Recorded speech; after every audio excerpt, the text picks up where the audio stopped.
When it comes to movies, the Fantastic Four have had it rough, to say the least. From the poorly received duology in the 2000s to the 2015 movie, which... Gotta say, it's fantastic.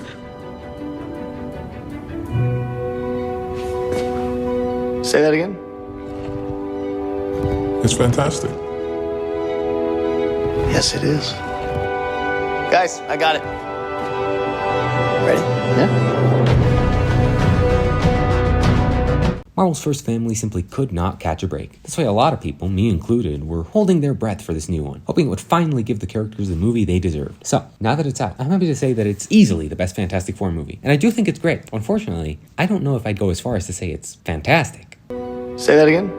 The movie is full of heart and personality. It's an easy one to love. I also really enjoy the main plot. The one thing holding it back for me was the fact that you can tell this movie was tampered with in post-production, which did leave a bit of a poor taste in my mouth. I'll start with the positives though, namely the titular Fantastic Four. I think the movie nailed them as characters. Not only is the family dynamic really nice and believable, they're great as individual characters. I was initially skeptical when I heard Pedro Pascal was cast as Reed, but I gladly take that back. He was great in the role. I like that he demonstrates Reed's neurodivergence with compassion and empathy, and that, mixed with the evident love he has for his family, makes him a really likable character. I will say I was severely let down by how they used his powers. Say what you will about the 2000s films, but Reed was stretching like there was no tomorrow. This movie, on the other hand, seems ashamed of his powers, barely letting him use them, and when it does, it's in the most basic ways. What's worse is they planned on giving him more to do, so I have no idea why they didn't have fun with it. Next is Sue, who I think is also really great. Vanessa Kirby is perfectly cast, and I think making her the protagonist in a movie about motherhood is a great choice. And it's a nice change of pace from her role in past films where she didn't really have much to do. I also love how they show just how powerful she truly is, being able to pull off some incredible feats. The real standout, however, is Johnny. He's fantastic.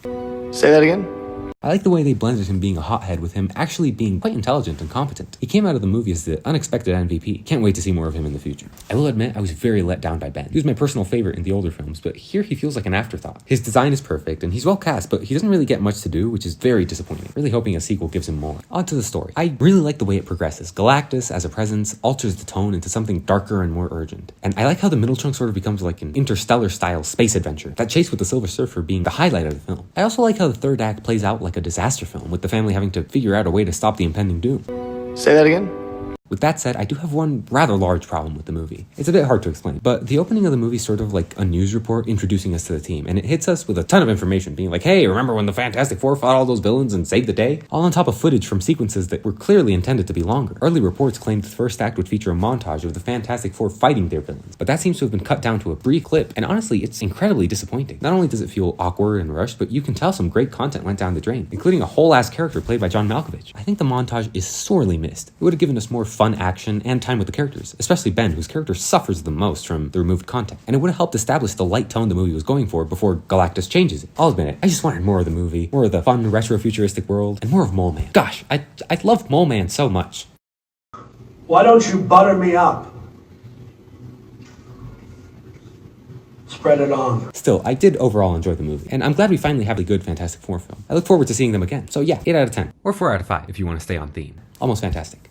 Say that again? Can you shut up? Also, I figured I'd do a lightning round Eyes of Wakanda review while I'm here, since I don't care enough to make a full video, and you don't care enough to watch it. So here goes. Eyes of Wakanda is mid. I didn't like the animation, and the episodes are too short for the stories to work, except for the last one, which was pretty cool. Still, this was unnecessary. 5 out of 10. Okay, done. Anyways, that's it for today. If you liked the video, just bask in the warm feeling it brought you. Hold on to it as long as you can. That's all I ask.